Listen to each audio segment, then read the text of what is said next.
এবং এ সম্পর্কে প্রশ্ন করা বেদাত, এভাবে উনি বলে দিয়েছেন। তো এখন আল্লাহর স্থান কোথায় এই ব্যাপারে আমরা সায়েন্টিফিকভাবে যদি চিন্তা করি স্থান কোথায়,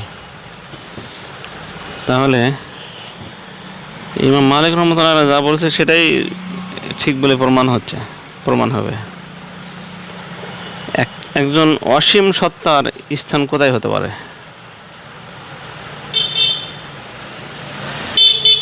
কারণ অসীম সত্তার স্থান যদি বলা হয় যে কোথায়, তাহলে তো একটা নির্দিষ্ট জায়গা হয়ে যাবে।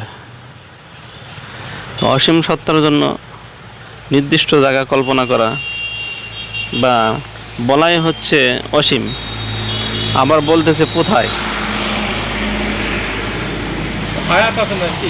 আর রহমান আলাল আরশ ইস্তাওয়া, হ্যাঁ, এর মর্মে বহু আয়াত আছে। হ্যাঁ, কিন্তু আয়াতগুলা যে মুতাশাবিহি, আর মুতাশাবিহি আয়াত তো মুতাশাবিহি আয়াতের হুকুম সমস্ত মুফাসসিরিনে কেরাম একমত। মুতাশাবিহি আয়াত এটা শুধু নয়, আলিফ লাম মিম এটাও মুতাশাবিহি আয়াত। এগুলোর ব্যাপারে সমস্ত মুফাসসিরিনে কেরাম একমত হয়েছে যে এগুলির ব্যাপারে বলতে হবে আল্লাহু আ'লামু বিমুরাদিহি। হ্যাঁ, এইভাবে। তবে হানাফি আর আহলে হাদিস দুজনের মধ্যে আবার একটু ব্যাখ্যা করা যাবে না, তারপরও ব্যাখ্যা করে হুলস্থুল করে দেয়, মিমতে কিবা তেগলা করে। তো এই তো সমস্ত মুফাসসিরিন কেরাম বলতেছে যে আল্লাহ ভালো জানে, সে জায়গায় আবার আহলে হাদিস আর হানাফি আবার লাগে গেছে। কি লাগে গেছে? আহলে হাদিস বলে যে আল্লাহ তাআলা আরশে আছে, না? এটা আহলে হাদিসরা বলতেছে, এইভাবেই বিশ্বাস করতে হবে যে আল্লাহ আরশে আছে, অন্য কোথাও না। আর হানাফিগণ বলেন যে না, আল্লাহ আরশে বলা যাবে না, বলতে হবে যে আল্লাহ তাআলা সর্বত্র বিরাজমান। হ্যাঁ, তো এই ব্যাপারে আল্লাহ তাআলাই তো ভালো জানে, কিন্তু ওনারা বলছেন সর্বত্র বিরাজমান। হানাফির মতামত হলো সর্বত্র বিরাজমান, ওরা বলে না, সর্বত্র নয়, এটা আরশে অধিষ্ঠিত, এইভাবে বিশ্বাস করতে হবে। আর মুফাসসিরিনে কেরাম বলতেছে এই আয়াতগুলি সম্পর্কে আল্লাহ ভালো জানে। নেন এবার। তো এখন এই বিষয়ে মূল ফয়সালাটা কি? মূল ফয়সালা হলো যে এই যে মুফাসসিরিনে কেরাম যেটা বলছে আর ইমাম মালিক রহমতুল্লাহ আলাইহি যেটা বলছে যে আল্লাহ তাআলা কোথায়, তো এই মর্মে যে আয়াতগুলি পাওয়া যাবে এগুলি হলো মুতাশাবিহি। আর মালিক রহমতুল্লাহ বলছে যেহেতু মুতাশাবিহি আয়াতগুলি, অতএব এই ব্যাপারে প্রশ্ন করাই বেদাত, তাই না? তাহলে প্রশ্ন করা কেন বেদাত? যেহেতু বলা হচ্ছে মুতাশাবিহি বলার পরে তো আর এটাই হলো সবচাইতে গুরুত্বপূর্ণ।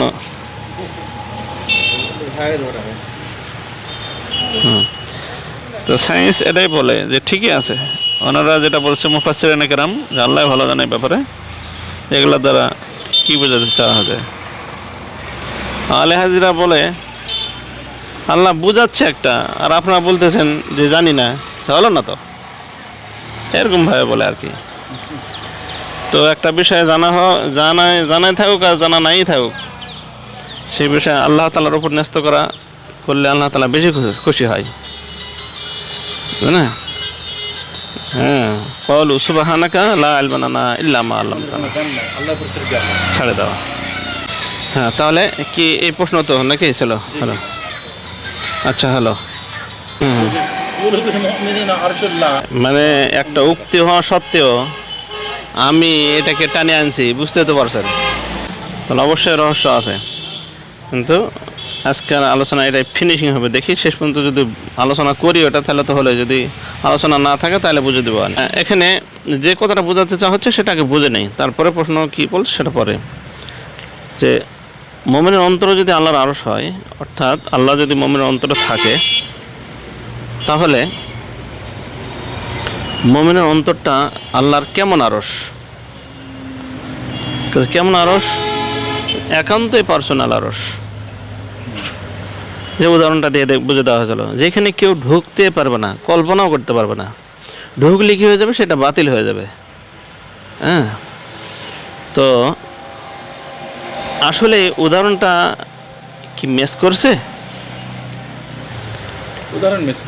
উদাহরণ ম্যাচ করছে কিনা সেটা পরিষ্কারভাবে এখানে বুঝে দেওয়া হচ্ছে যে ওখানে কেউ ঢুকতে পারবে না, একান্তই পার্সোনাল স্থান মুমিনের অন্তর, ওখানে ঢোকার অধিকার কারণ নাই। এর বাস্তবতা কি?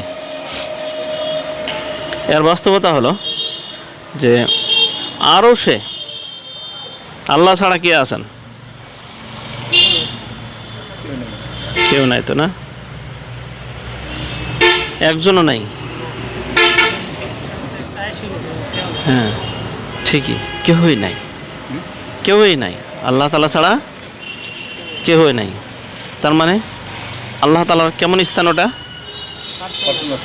কেমন পার্সোনাল?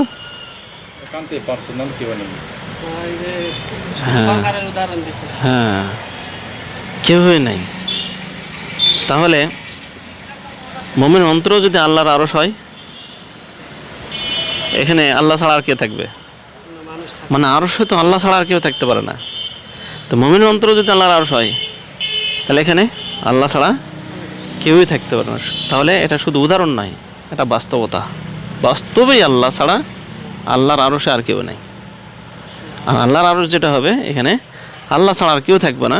এটা শুধু উদাহরণ নয়, যুক্তি নয়, সায়েন্টিফিক নয়, বাস্তবতা বটে। বাস্তবে আল্লাহ তাআলা আরশে আছেন, তিনি একাই, আর কেউ না। এমনিভাবে মুমিনের অন্তর আল্লাহ তাআলার আরশ হলে সেখানে আল্লাহ তাআলা ছাড়া আর কে থাকবে? কোন বস্তু, কোন অধিকারে সেখানে থাকতে পারবে? আল্লাহর আরশে, এই আরশে হোক আর এই আরশে হোক, যেখানে হোক, আরশ যেটাকে বলা হচ্ছে, সেখানে আল্লাহ তো একাই আছে, এখন অন্য কেউ নাই, থাকতেও পারবে না। আল্লাহ একাই আছেন, সেটা এক কথা গেল, কিন্তু কথা হলো অন্য কেউ থাকতে পারবে না বা নাই। কেন? কোসে থাকার কোনো যুক্তিকতাই নাই। ওরা বলা হচ্ছে কোন যুক্তিতে, কোন অধিকারে থাকবে? হ্যাঁ, থাকার কোনো যুক্তিগত নাই এবং অধিকারও নেই। আচ্ছা,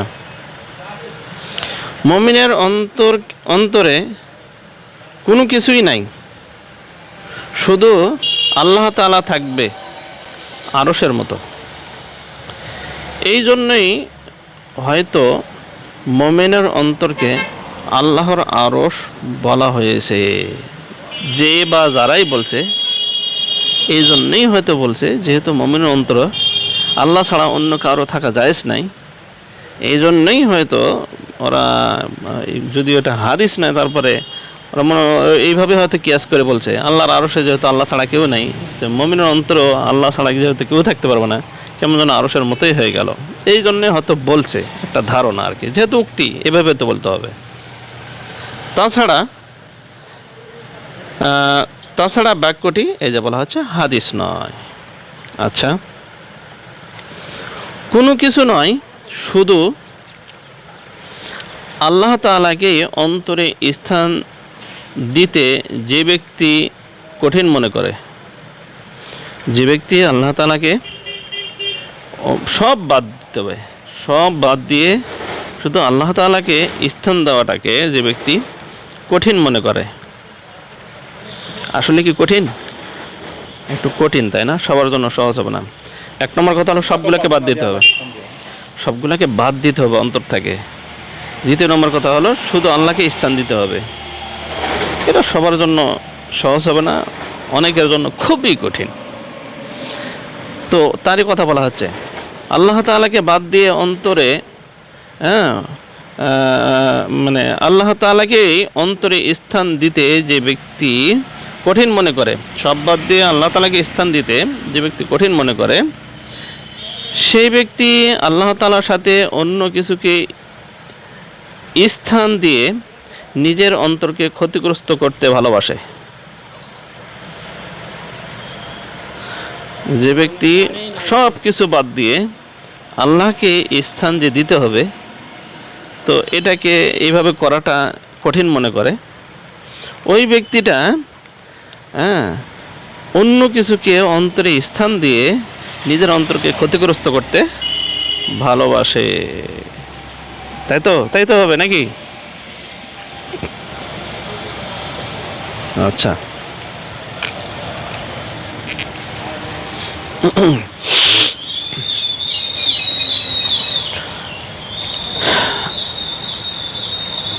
যারা নিজেদের অন্তরে আল্লাহ তাআলাকে জায়গা দেয়নি, কিয়ামতের দিন অনন্তকালীনভাবে তাদের অন্তর হবে শূন্য বা খালি। তাই তো হবে নাকি? অনেক বড় ব্যাপার।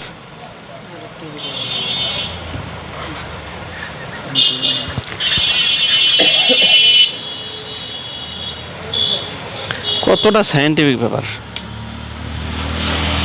যারা নিজেদের অন্তরে আল্লাহ তাআলাকে জায়গা দেয়নি, কিয়ামতের দিন অনন্তকালীনভাবে তাদের অন্তর হবে শূন্য বা খালি। তাই এরকমই হওয়ার কথা। হ্যাঁ, এরকম হওয়ার কথা কি না সেটা পরে বুঝবো। তার আগে কথাটা কোথায় পাওয়া গেল এর আগে শুনি। আচ্ছা, আগে বুঝি নেন।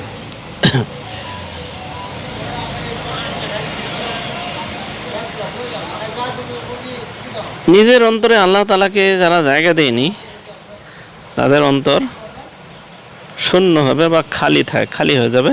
কতদিনের জন্য? অনন্তকালীনভাবে তার অন্তর খালি থাকবে। তার আগে অন্তর যে খালি থাকবে অনন্তকালের জন্য, এটা কোথায় পাওয়া গেল? আল্লাহ তাআলা এই ব্যাপারে সূরা ইব্রাহিমের 43 নম্বর আয়াতে বলেন যে ওয়াফইদাতুহুম হাওয়া।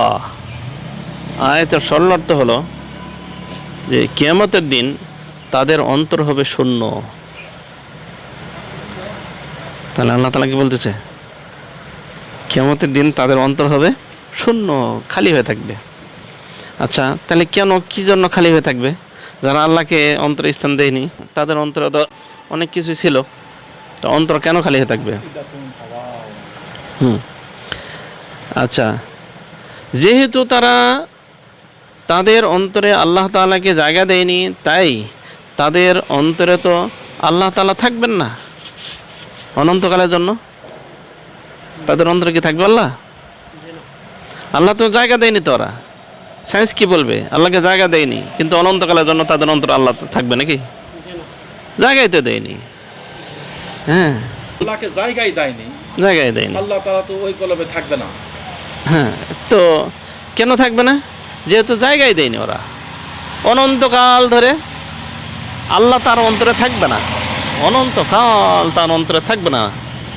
হ্যাঁ, আমরা আগে জানছি যে দুনিয়াতে জায়গা যেহেতু দেয়নি, আল্লাহ তাআলা ওরা তো কেড়ে নেবেন, নিয়ে অন্তর উল্টে দিবেন, দিয়ে ওরা আল্লাহকে গ্রহণ করতে চাইলো তো আর পারবে না। সেটা তো অপশন সব নষ্ট করে দেবেন। তাহলে আল্লাহকে জায়গা যেহেতু তারা দেয়নি, তাহলে অনন্তকাল তাদের অন্তরে আল্লাহ তাআলা থাকবেন না। এবং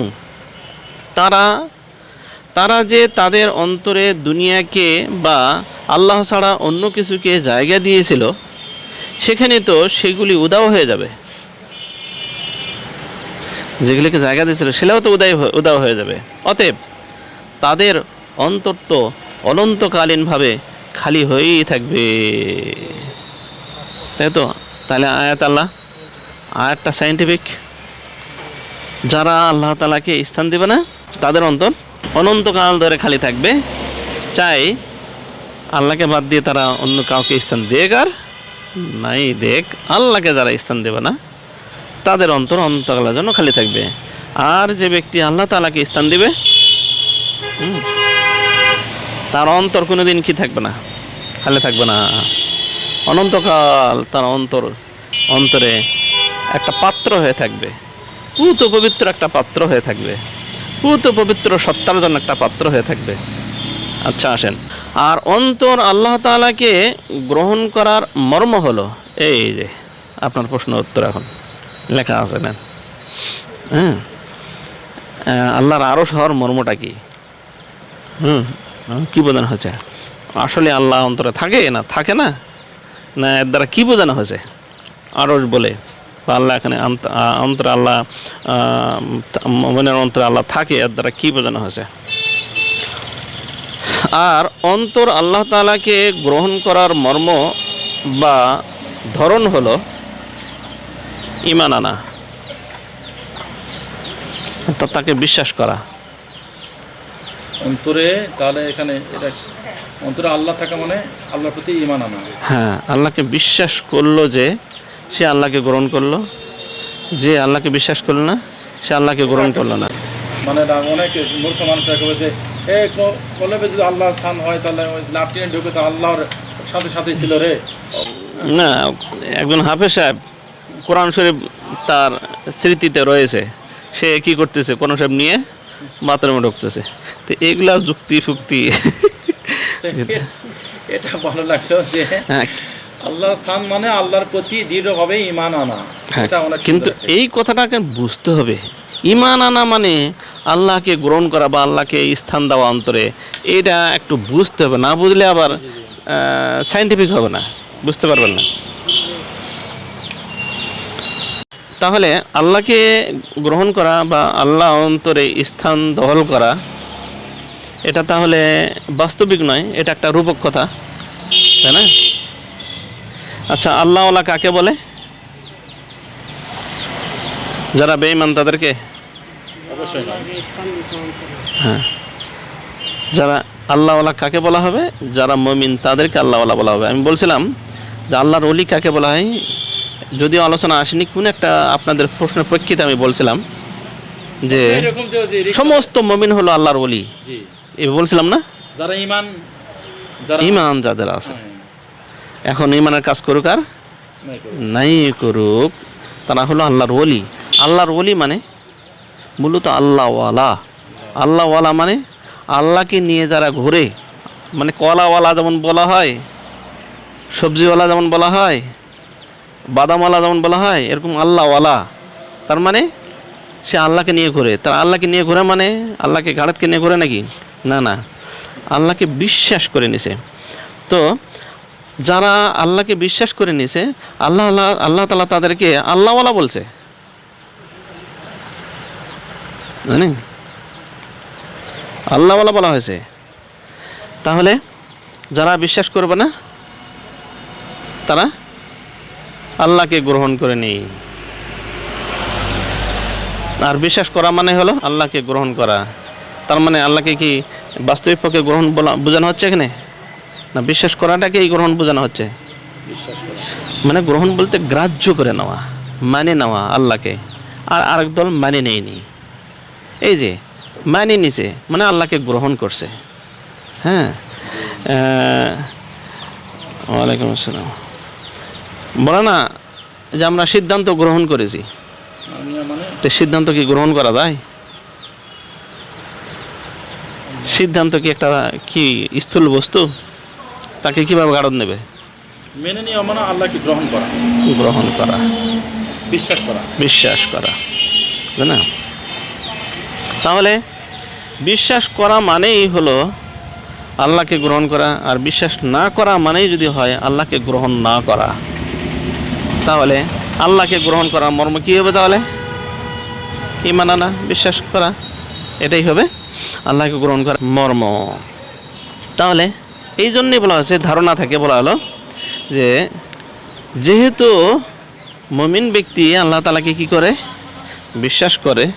হ্যাঁ, আল্লাহকে ছাড়া অন্য কাউকে কলবে স্থান দেওয়া যাবে না, মানে শুধু আল্লাহকে আমি ভালোবাসবো, আল্লাহকেই গ্রহণ করব, এইটাই যদি হয় তাহলে এই মর্মের জন্যই হয়তো কেউ কেউ এটা বলছেন যে আল্লাহ তাআলার আরশ অন্তরে যেহেতু আল্লাহ ছাড়া কাউকে গ্রহণ করা যাচ্ছে না।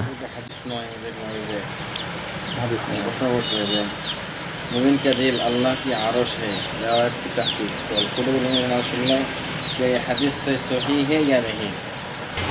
पूरा अल्फाज हदीस के नहीं बल्कि मौजू है মাঝখানে কে আছে মৌজু প্রথমে মৌজু করে দিয়েছে।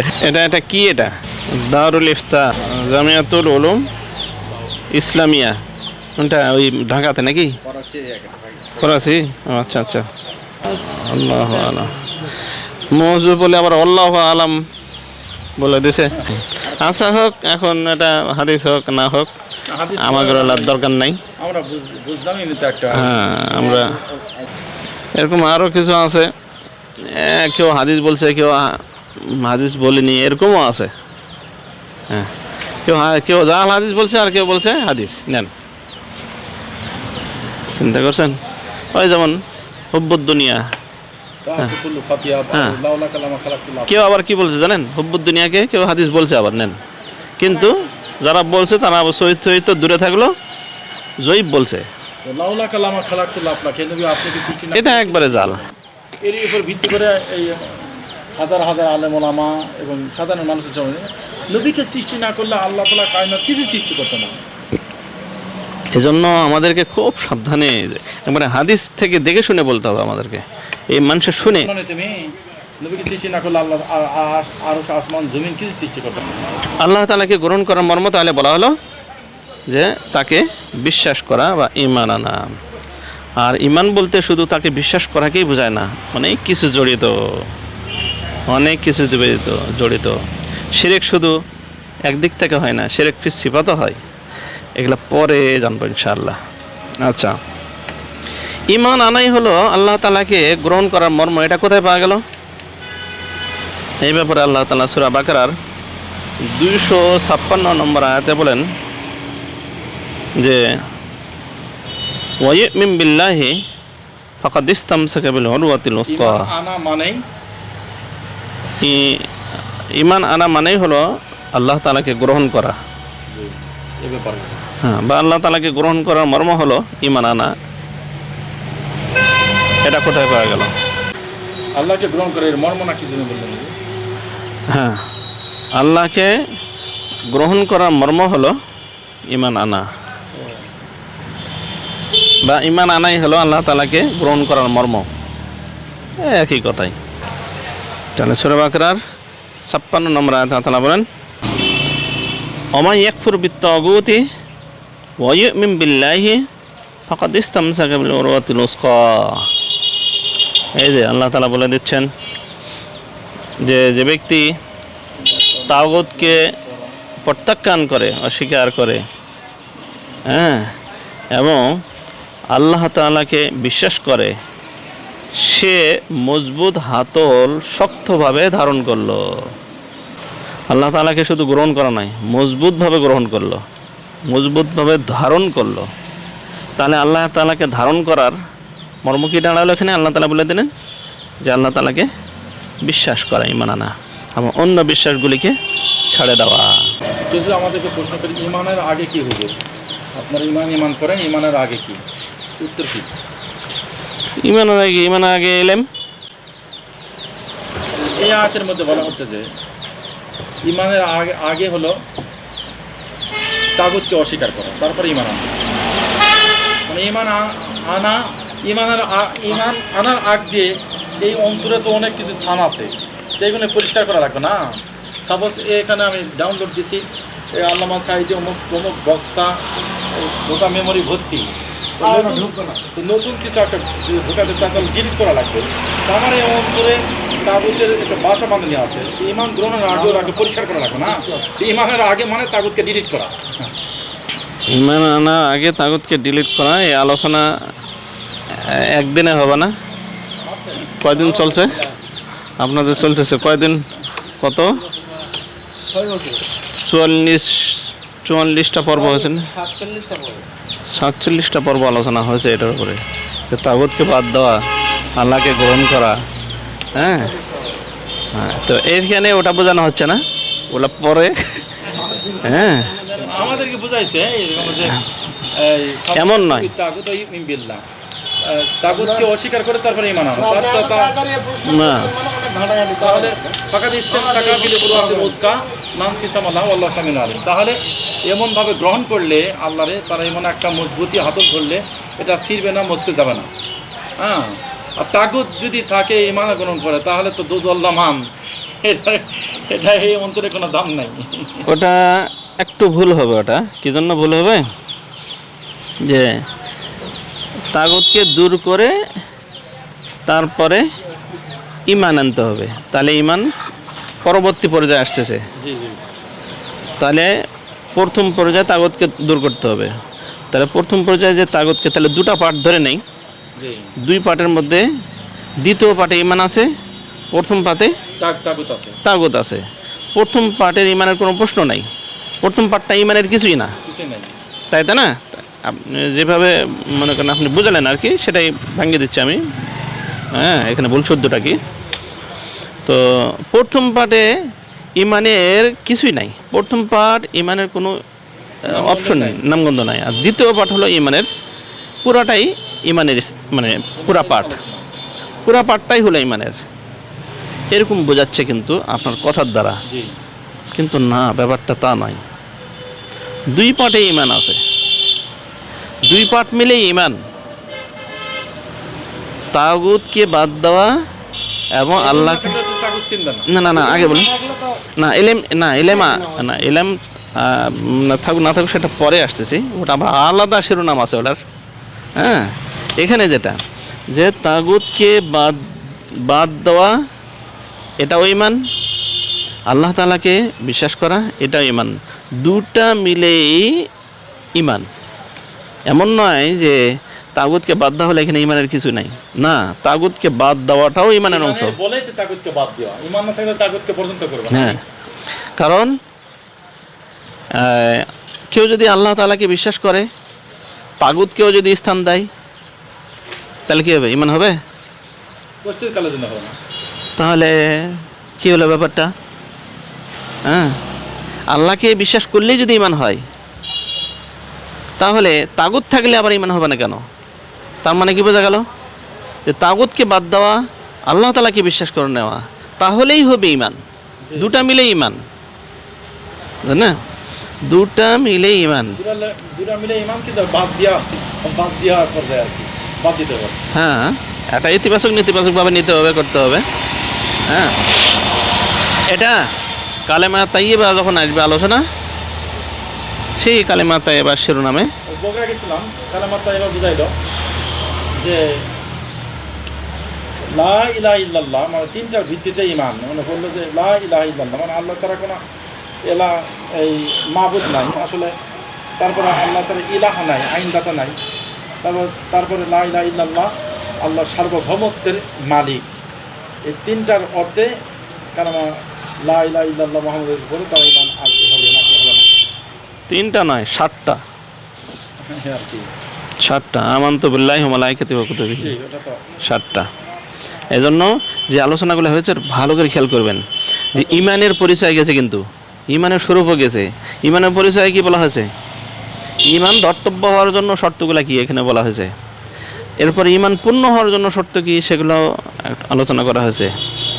হ্যাঁ, এরপরে ইমানের ধরনটা কি সেটা আলোচনা করা হয়েছে। ইমানের বিষয়বস্তু কি সেটা আলোচনা করা হয়েছে। এই যে আপনি 3টা বললেন না, এলা ইমানের বিষয়বস্তু, মানে বিশ্বাস করব, কাকে বিশ্বাস করব, কি কি বিশ্বাস করব, সেই বিষয়গুলো হলো এই যে 3টা জন বলতেছেন না, 3টাই নয়, 7টা। ইমানের 7টা বিষয় কি বিশ্বাস করতে হবে। হ্যাঁ, তাহলে ইমানের বিষয়বস্তু হিসাবে এই 3টা শুধু নয়, 7টা এর মধ্যে আসবে।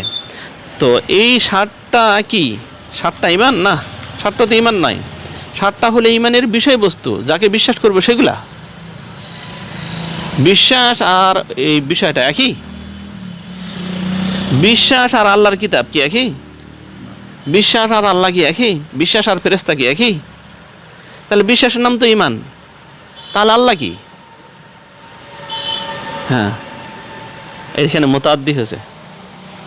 হ্যাঁ, আমার ইমানের মোতাদ্দি এগুলা, অর্থাৎ যাকে বিশ্বাস করতে হবে, ইমানের বিষয়বস্তু, ইমানের বিষয়গুলো কি কি, সেটা হলো যেমন 3টা বললেন না, 3টা নাই, আরও, না। তো যাই হোক, চিন্তা করে করে করে করে বুঝে নিতে হবে আর কি।